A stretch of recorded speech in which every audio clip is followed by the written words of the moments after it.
Anybody remember Konami's E3 press event from 2010? Because I know someone who'd rather forget. And the battle with the armies of the more than 1 million troops. 1 million troops. Wow.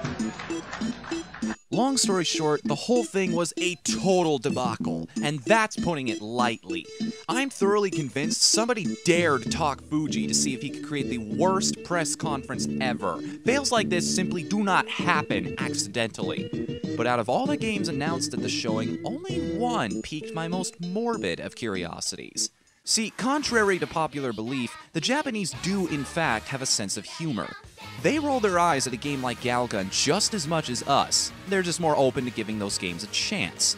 They lovingly refer to titles like this as Bakage, literally, stupid game. This title is given to games that are so balls to the wall, so self-aware, and over-the-top ridiculous, you can't help but laugh alongside the people who made it.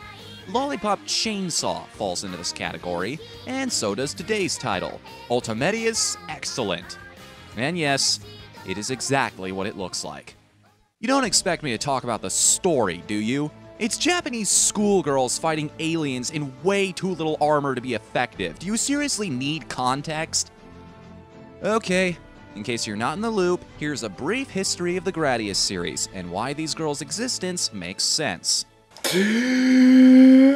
Gradius takes place in a futuristic setting where the species called the Reek live on a planet of the same name. However, they fall in odds with a malevolent alien force called the Bacterians. In the year 6644, the Bacterians invaded Gradius and kidnapped a child named James Burton, who was rescued 6 months later during the events of Nemesis 3. The Bacterians returned 14 years later to attack Gradius again, but were repelled by James Burton, now a young adult, and his ship, the Big Viper. This was Gradius 1. They then took over another planet called Nemesis, but were once again defeated by James at Gradius 2. However, among the survivors of the initial attack was another Reek known as Dr. Venom, whose hatred of the Gradian government grew when they refused to help his species after the First War. In 6664, he planned a coup d'etat against them, but was failed and exiled to the prisoner planet of Sar in the events of Gradius' rebirth. However, while there, he managed to contact the Bacterians with their help, escaped from the planet 1 year later to launch an attack on Gradius and the 7 surrounding planets. Once again, James Burton was called to defend the planet in Nemesis 2, now piloting the battalion. For his heroic deeds, James was crowned Emperor Lars XVIII and later had a son named David Burton, who would go back in time to save his father when he was kidnapped as a child in Nemesis 3, as this was the last-ditch effort by Venom to exact revenge on his longtime foe in the year 6809. In 6840, the third Bacterian War starts, but is ended by the new pilot of the Big Viper when he visits the planet Bacteria and defeats their central leader. In Gradius 4, a piece of Gopher, the boss from Gradius 2, lands on a distant planet and revives himself, turning the whole celestial body into a massive battleship. Skip to the year 8010, and Venom once again uses Bacterian cells to revive his army, and in Gradius 5, to combat the rising threat, Gradius contacts other planets Earth and Mel, forming the interdimensional anti-Bacterian organization G, whose ranks include Vic Viper T301, Lord British, Twinbee, Winbee, and Gwynbee.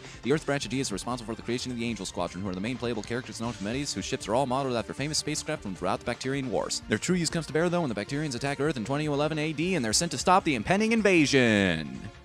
And that's where babies come from. This still may sound a bit ridiculous, but their choices really do make up a dream team of pilots. Hell, the original arcade version had a male character. How's that for novel? Errol is actually David Burton's little sister. Madoka, no, not that one, is a skilled mechanic and built her own ship. Dial Twee has an organic connection to her aircraft, hence the tail, and, by the way, is the only character old enough to be legally attracted to. We have my personal favorite, Tita, who's so strange she's theorized to be a Bacterian herself. And as for Anoa, well, let's just say she's special. Oh, and did I mention this team has a Belmont? As in Simon Belmont? I'm not making this up. Kokoro Belmont is supposedly Julius Belmont's little sister. You know, the guy who killed Dracula for good?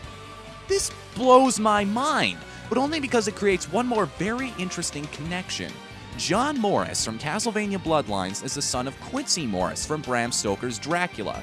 So, not only are we insinuating that the novel takes place in the Castlevania universe, and that the Castlevania universe is within the Gradius universe, but by extension, and especially considering Jonathan Morris's connection to Julius's history, this means, according to Konami, Bram Stoker's Dracula belongs to the same canon as Otomedius.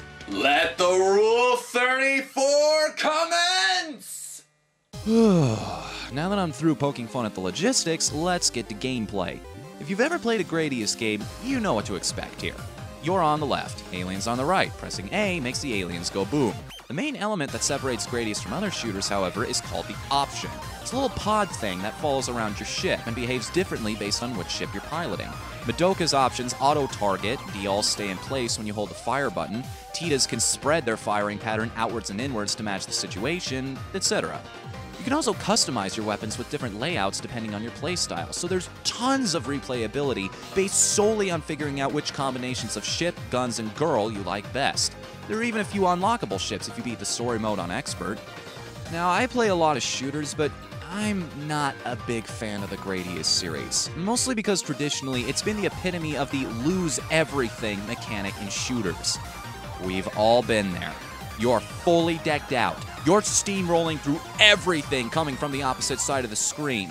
But all it takes is one tiny little stray bullet you don't even see out of your peripheral vision to just crumple that up and throw it in the trash. Oh, and better yet, the challenges are set up in such a way that they expect you to have these power-ups in order to realistically deal with the stage ahead, meaning those integral checkpoints that would be a godsend in any other game are actually a curse in the Gradius series. To some people, this sounds like absolute cake, but those of us smart enough to take player convenience into account know it by another term. But even though it has traces of this in its design, I can ultimately forgive Otomedius for two reasons. Number one, you keep all of your options when you die. So even though you have to build up your laser, shield, and missiles again, at least the thing that took the most pickups to get stays consistent. And second, aside from score, you are not punished for continuing. And I don't mean starting the stage over with no power-ups this time, mostly because you've already technically used up your second chances. I'm talking about those shmups that have the balls to give you a bad ending based on whether or not you needed a second credit.